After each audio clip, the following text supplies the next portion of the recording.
Hello everyone, welcome to my YouTube channel. अब हम करेंगे क्लास 9th का चैप्टर फर्स्ट का question number 8। Using the origin as one vertex, plot the vertices of a right angle isosceles triangle and isosceles triangle with one vertex in quadrant third and other in quadrant four. यानी कि आपने origin को एक vertex मानना है, ठीक है, और एक राइट एंगल आइसोसेल्स ट्रायंगल बनाना है, ठीक है। तो अब हम पहला पार्ट करते हैं। तो एक आपने एक वर्टेक्स मान लिया ओरिजिन पर, दैट इज़ योर 0 0, ठीक है। अब देखिए आइसोसेल्स ट्रायंगल क्या होता है, मैं आपको पहले थोड़ा आइडिया दे देती हूँ। आइसोसेल्स ट्रायंगल वो होता है जिसकी दो साइड्स इक्वल होती है, ठीक है, और जो दो साइड्स इक्वल होती है उनके बीच में जो एंगल होता है 90 डिग्री होता है, ठीक है। तो ये आपका जो है आइसोसेल्स ट्रायंगल है। तो ये जो पॉइंट है आपका ओरिजिन पे है, एक वर्टेक्स आपको ओरिजिन पे मिला है।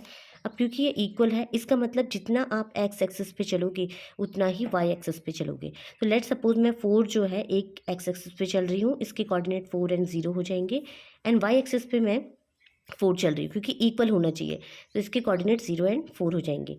तो मैं इस जब पॉइंट्स को ड्रॉ करूँगी तो आपको एक क्या मिल जाएगा, देखिए एक आइसोसेल्स ट्रायंगल मिल गया, ठीक है।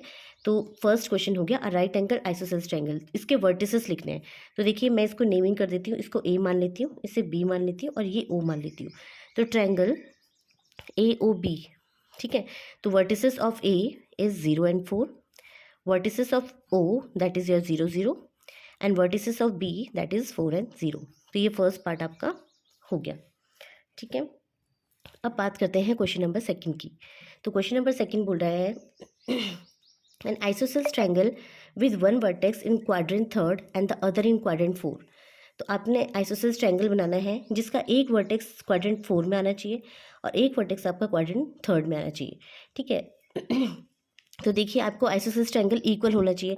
तो अब देखिए मैं क्या करूँगी, मुझे इक्वल डिस्टेंस चाहिए। तो इक्वल डिस्टेंस देखिए मुझे 3 4 5 का ट्रिपलेट पता है, यानी कि मैं क्या करूँगी, मैं 3 चल रही हूँ एक्स एक्सिस पे और 4 चल रही हूँ वाई एक्सिस पे।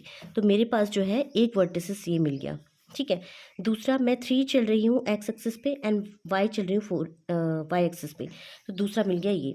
तो अब देखिए इक्वल डिस्टेंस मीन्स ये जो डिस्टेंस आनी चाहिए ये 5 आनी चाहिए। तो आप क्या करेंगे, इसमें आप चाहे तो पाइथागोरस थ्योरम से भी निकाल लेंगे, ठीक है। तो ये इक्वल डिस्टेंस आएगी, ठीक है। तो ये हो गया आपका 3, ये हो गया आपका 4, ये हो गया आपका 3 और इस साइड इस ट्रायंगल के लिए 4 हो गया, ठीक है। तो देखिए अगर आप डिस्टेंस भी देखेंगे तो ये इक्वल आएंगी क्योंकि 3 और 4 का जो 3 4 5 जो है ट्रिपलेट होता है, हाइपोटेन्यूज 5 आ जाएगा। इट मीन्स इस साइड से भी 5 आ गया, इस साइड से 5 आ गया। तो ये आइसोसेल्स ट्रायंगल बन गया जिसका एक वर्टेक्स आपका कहाँ पे आ गया, देखिए एक्स एक्सिस पे 3 चले हो और वाई एक्सिस पे -4 चले हो, एक्स एक्सिस पे -3 चले हो एंड वाई एक्सिस पे आप 4 चले हो, एंड एक वर्टेक्स आपका 0 पे है। तो vertices of triangle O P Q, O P Q, तो ओ के जो वर्टेक्स हैं वर्टिसेस हैं 0 0, पी के वर्टिसेस आपके -3 एंड 4 निकले, एंड क्यू के वर्टिसेस आपके 3 एंड -4 निकले। आई होप आपको ये जो दोनों क्वेश्चन है समझ में आ गए होंगे, ठीक है। आप इसे चाहे तो इस तरीके से ग्राफ में भी प्लॉट कर सकते हैं, ठीक है। तो ग्राफ में भी बिल्कुल एग्जैक्टली ही आएगा आपका, ठीक है। तो क्वेश्चन नंबर 8 कर लिया है, अब क्वेश्चन नंबर 9 को सॉल्व करते हैं।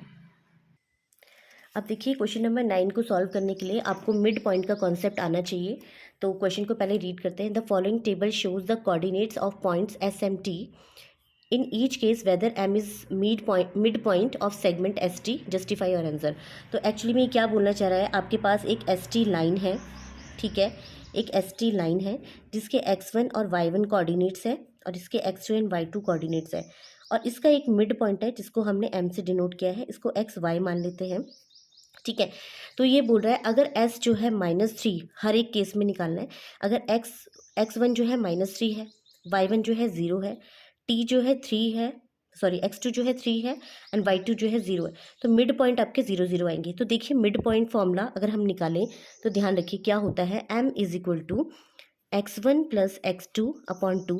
ये आप किसके लिए निकालेंगे, x वाले के लिए, ठीक है, mx, और my जो होगा y1 प्लस y2 अपॉन 2, ठीक है। तो पहले फर्स्ट केस को सॉल्व करते हैं। तो फर्स्ट केस हमारा देखिए क्या आएगा, mx निकालते हैं। तो x1 आपका -3 हो गया, x1 x2 आपका 3 हो गया upon 2 that is your 0, 0/2 that is your 0। पहला तो 0 आ गया, बिल्कुल सही आया अब एक्स कोऑर्डिनेट। दूसरा एम वाई निकालते हैं, तो वाई क्या हो गया 0 + 0/2 that is your 0/2 that is your 0। तो मिड पॉइंट आपके 0 0 आ गए, बिल्कुल करेक्ट आया है, तो आप करेक्ट करेंगे। ओके, अब क्वेश्चन नंबर 2 को करते हैं। तो देखिए मिड पॉइंट ये x1 है, ये y1 है, x2 y2, तो बिल्कुल mx निकाल लीजिए पहले। m का x coordinate 2 + 4/2 6/2 that is your 3। तो क्या ये 3 आया है? बिल्कुल सही आया है, 3 आया है। अब एम वाई निकालते हैं, 3 + 5/2 3 + 5/2 that is your 8/2 that is your 4। तो देखो 3 4 आ गए, 3 4 आ गए, इट मीन्स ये भी मिड पॉइंट है। तो ये दो तो हमारे करेक्ट आ गए। अब हम सॉल्व करते हैं question number 3। M X is equal to, देखो 0x1 है, ये x1 ये y1 x2 y2, तो 0 + 0/2 दैट इज़ योर 0।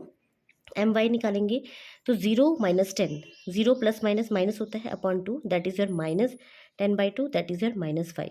तो ये 0 और -5 है, ये 0 + 5 है, इट मीन्स ये मिड पॉइंट नहीं है, तो यहाँ पे क्रॉस लगा देंगे, या येस येस नो नो करके भी आप लिख सकते हैं। अब देखिए ये -8 है, ये +6 है।